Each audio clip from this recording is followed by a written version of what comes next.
इलेक्शनच्या दिवशी तरी आराम करीन, पण नाही, नशिबान लिवलाच नाही आराम करायचा. मॅडमचा कॉल आला, सागर तुमच्या गावात आलोय बंदोबस्तला. मग काय, सकाळच मस्त चाय घेऊन आलो. साहेब आणि मॅडम बोलल्या मस्त चाय झाली, मागे इलेक्शन चालू आहे. पोलीस जेवढे कडक स्वभावाचे असतात तेवढेच मायालू असतात. बघा इवानला किती जीव लावतात मॅडम. नंतर गेलो कोपर केरणे रोशनीताईचे म्हणजे बंटीच्या लग्नाला. लगीन घरी गेल्यावर रोशनीताई मामास आणि मामेशी आरती करीत होती. नंतर मामास लागला काकण बांधायला. आवरे लांब आल्यावर तर फोटो करूनच जावा. थोडं जेवलो आणि निघालो घरी.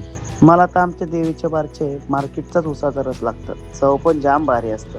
विचार करत चाललेलो कोणाला देऊ कोणाला देऊ. दिला एकदाशी. उरांच्या विश्वताईचा भाऊ आला आमच्या गावात ताईला घेऊन. ताईला बोललो भारी मेकअप केले रे. ताई बोलतो चलो बाय बाय. इकडे आलो पचची अॅनिव्हर्सरी करायला.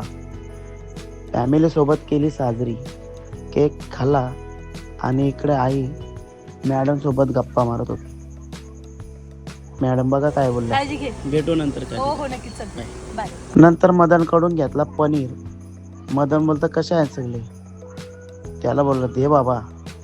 तिकडं पालक वाट बघतो. गावात आजीची रात होती, तिथे गेलो. भजन चालू होता. भजन ऐकला, घरी आलो पालक पनीर खायला. तर कसा वाटला मिनी ब्लॉग. मी पण रोज बनवू का. आवडला तर कमेंट करा. बाय.